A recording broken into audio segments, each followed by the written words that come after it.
What is going on, everyone? My name's Boit, and I'm back with some more Age of Mythology. The Titans action spawning in the top side of the map, the right side of the map, the top right side of the map, in the blue color, playing as Odin. It's a Shelty, the Snake Shelton. His partners today in the red color playing as Loki. His name is Skadi, and finally in the sky blue color playing as Uranus. His name is Fox. Their opponents today in the yellow color playing as Odin, his name is the Mister. Playing in the purple color as Uranus, his name is Darth Revan. It says Dark Revan here, but I'm pretty sure this is Darth Revan. Raven? Dark Raven? Wait, no. Who is this? It's not Darth Revan.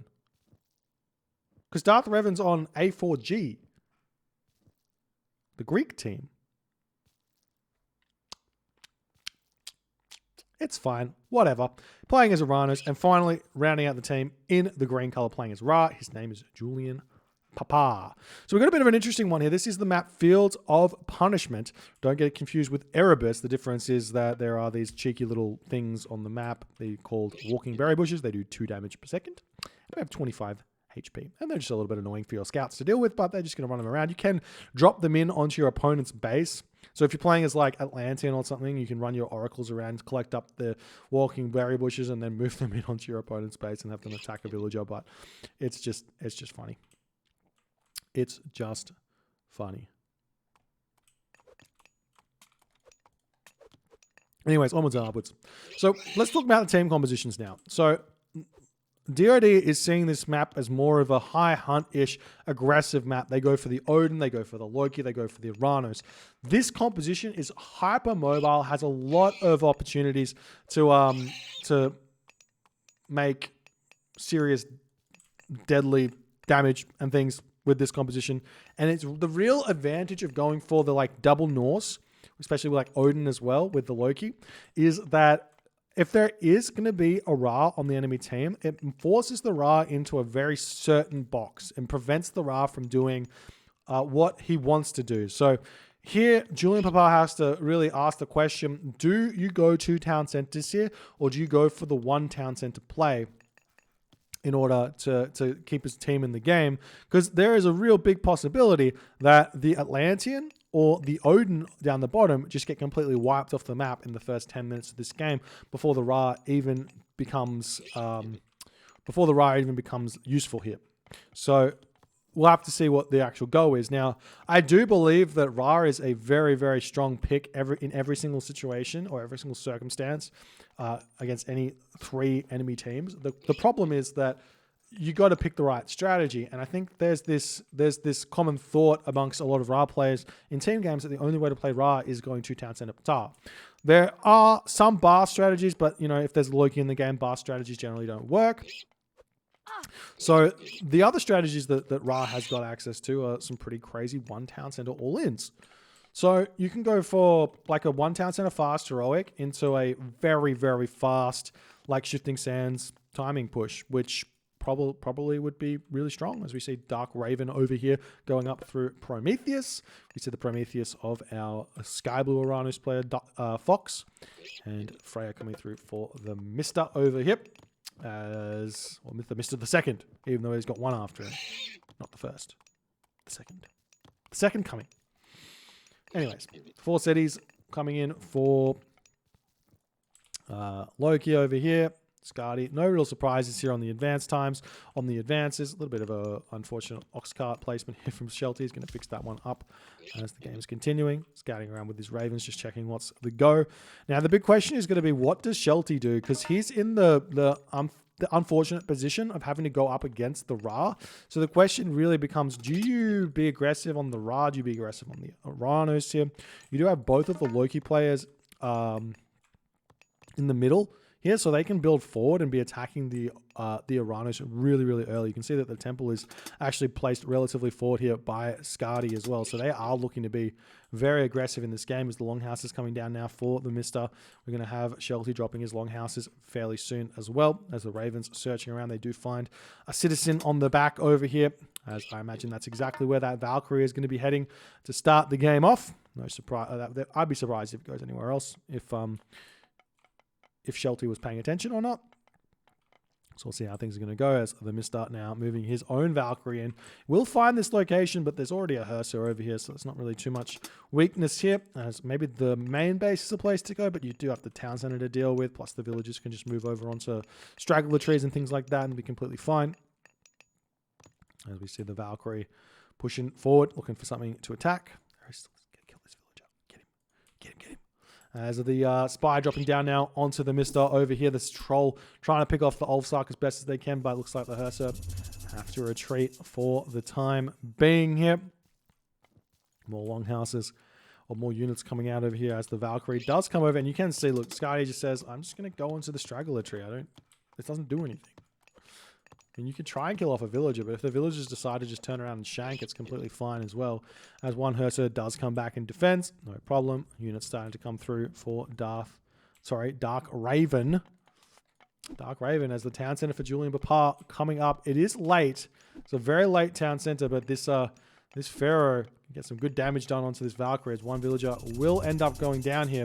It would seem as the raiding cavalry coming in onto this position, going to attempt to prevent Julian Papa's town center from going up. They're actually going to be able to do this as the Valkyrie goes down, the Wadjet coming in, but the Pharaoh is going to get taken down, and Julian Papa is in a very difficult position. He uses the shifting sands onto this location. Now these villagers have to run. Woo! There was many different places he could have shifted that, but looks like the town center will indeed end up coming up. But Julian Papa is now down a shifting sands, which is a nightmare situation for him because you need that to put a strong attack on. As the units pushing it over here, we see the villager on this position retreating back. In a lot of trouble here. Doesn't actually pick it off. Is he going to get it? The villagers no, doesn't get it. The Hearser going to get taken down there. Oh, nice play there by Julian Papa. A bit of a misclick by Shelty, it would seem, as this citizen has been cleaned up. Nice play by Shelty getting over there onto the back of Dark Raven here. Nice play as these players are starting to shape up over here. We see a second town center now down for Fox as the game is continuing along nicely. The Valkyrie gets sniped down over there by Fox as we've seen the Hearser looking like they want some blood here. Rain coming through for Julian Papa very late here, ladies and gentlemen. He's got himself 4 farms over here. 14 farms over here. So we're probably looking at like a 19-minute advance time. Sorry, not a 19, a 9-minute advance time to the heroic age here for Julian Papa. He's going to have a lot of resources, but he's going to be in some pain. Oh, his teammates, I should say, are going to be in some pain. So it's all going to come down to whether or not he's going to be able to destroy Shelty immediately or not. But Shelty's one town center. He might be looking to go to the next age fairly soon through Scardy or something like that. As the Hearser coming in onto this position, looking to take a fight against Dark Raven. Just trying to find villagers at this point here. More Hearser running around here. A couple of stray goats could be sent back home. What is this yellow thing here? It's a stray raven hanging out. So now we see Fox looking around this position over here. He sees the idle villagers here and the army, but he's got quite a bit of stuff now moving in onto this position, as that's going to be very painful for the Mr. over here to deal with. His Hearser going to get taken down beautifully here. We see more units streaming on this position. It looks like Fox probably will be able to win this fight over here. He comes into the corner. Those Terma can take out the throwing axemen very easily over here, as we do see a big shockwave over here keeping those citizen alive. This is where the fight is ensuing. We see the forest fire getting dropped down on this position, and the Mr. just moves just slightly here, as he's going to be losing all of his units. His villagers have to move off of these boar over here, which he really wanted to hunt. As the army pulls back, the villagers are kept alive, but all of the momentum is in Team DoD's hands right now. As the units pulling back, we see the throwing axeman getting taken down over here. As Fox retreats back ever so slightly here. The Mr. moving into his main base. He needs to get himself watchtowers and try and stay alive over here. Meanwhile, on this position, we see Shelty is all over, literally all over Dark Raven. Not only that, he's getting himself a second town center, and Julian Papa is still not in the next age, finally hitting that one at 9 minutes and 20 seconds. He's going to have huge economy, but does it matter with Dark Raven being absolutely owned? Same with the Mr. They're just getting doubled everywhere. As we see this wall getting broken down over here, Julian Papa has to figure out a way forward and quick here. His Rock's moving out onto the field. He's building himself a Migdol stronghold here. Shelty leaving this location for the time being.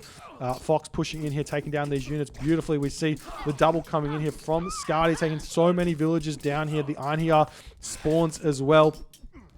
As effectively now this town center can just get deleted from the game with all these units. He's got a ton of Promethean here as well.